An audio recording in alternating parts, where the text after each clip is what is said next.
હવે મારે બધાને આંખ ખુલે ને એના માટે બહુ સારી એવી વાત કરવી છે કે આને આજ દિવસ સુધીમાં પટેલ સમાજ છે, જૈન સમાજ છે, ઈ લોકોએ બહુ સારું એવું કરોડો રૂપિયામાં દાન આપ્યું આને. તો ક્યારે આને કોઈ જૈનના મકાન બનાવતા જોયા? કેમ કે હરેક સમાજમાં એવી પરિસ્થિતિના ઘણા લોકો હોય. પટેલ સમાજમાં પણ એવા ઘણા ખરા હશે કે જે જરૂરિયાતમંદ હશે, બરાબર. આને પટેલો પાસે ફંડ લઈને કોઈ પટેલોને ઘર બનાવ્યા, કોઈ જૈનના પણ બનાવ્યા, પણ ના મિત્રો, આ વ્યક્તિ દાન લઈને એના ચોઈસ થી જ મકાન બનાવશે. તો ભાઈ દાન તું માર્કેટમાંથી લેશે તો તારે ચોઈસ કેની? એક ગામમાં એવા 10 લોકો જરૂરિયાતમંદ હોય પણ એકનું મકાન બનાવીને તું વાવા કરે તારી, અને ભગવાન તારે બનવું છે ને એટલે એક ગામમાં એક ઘર બનાવે છે, બરાબર.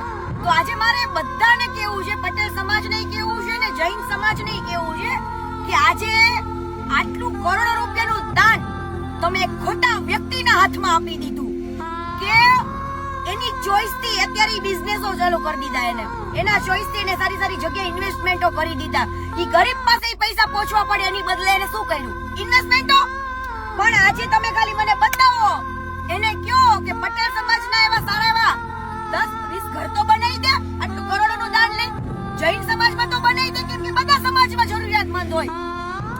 તારે ભગવાન જ બનવું હોય તો 18 વર્ષ સરખા હોવા જોઈએ. એ તો મોમેડિયનો પાસે એટલું દાન લીધું છે તો તારે મોમેડિયનમાં પણ તારે ઘર બનાવવા પડે. આ તો ભાઈનું થિંકિંગ કેવું કે મારી મરજી, મારે જેનું ઘર બનાવવું એનું બનાવીશ. જે ઘરમાંથી સ્ટોરી બનતી હશે ને એવાના જ મકાન બનાવશે, અને એના યુટ્યુબ માં કમાવાનું, દાન લેવાનું અને પોતાની મરજી હકાવવાની. એટલે આના ખુલાસા બહુ મોટા થવાના છે, તમે ખાલી જોયા કરો. અને મારે હવે અત્યારે ઘણા લોકોએ આની પાસે દાન પાછું માંગવા માંડ્યા છે, તો એને તમે જેને દાન, તમને હજુ પણ સમય છે કે આની પાસે તમે દાન કાં તો પાછું માંગી લ્યો કાં તો એની પાસે હિસાબ માંગો. તમે જે ફંડ આપ્યું છે ને એનો ઘણા લોકોને એને દાન પાછું પણ નાખ્યું બીજાના અકાઉન્ટમાંથી, એ મારી પાસે પુરાવા પણ છે. તો કાં તો તમે તમારું દાન પાછું લઈ લ્યો કાં તો તમે એની પાસે હિસાબ માંગો. બાકી બધું રેડી છે, તમે જે કરવાના છે ને ઈ બરાબર. કેમ કે દોડા દોડી તો કરી જ છી, શું કરવાનું છે ને આને હજુ સપનામાં નહીં વિચાર્યું હોય એને, બરાબર. એટલે મારે બધાને રિક્વેસ્ટ કરવી છે કે આવા કરોડો રૂપિયાનું દાન તમે ખોટા વ્યક્તિઓને આપ્યું, આની કરતા કોઈ એવું જરૂરિયાતમંદ હોય ને એવા લોકોનો કોઈ વિડીયો આવે ને ત્યારે એને ખુદ જઈને આપી દેવા પડે કે લે ભાઈ 10 લાખ 15 લાખ 5 લાખ આનું તું ભાઈ તારો ઘર બનાવે.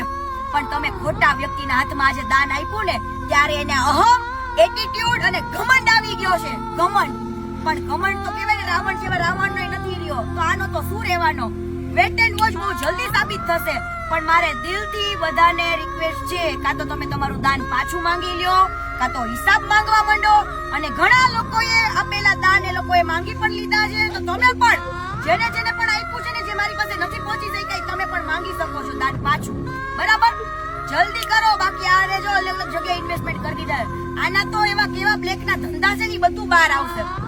જો ખાલી જો શું બ્લેકના ધંધા છે ને બધું આવશે. જય હિન્દ, જય સંવિધાન. સમજાય એને વંદન, બાકી કરવા લાગો અભિનંદન.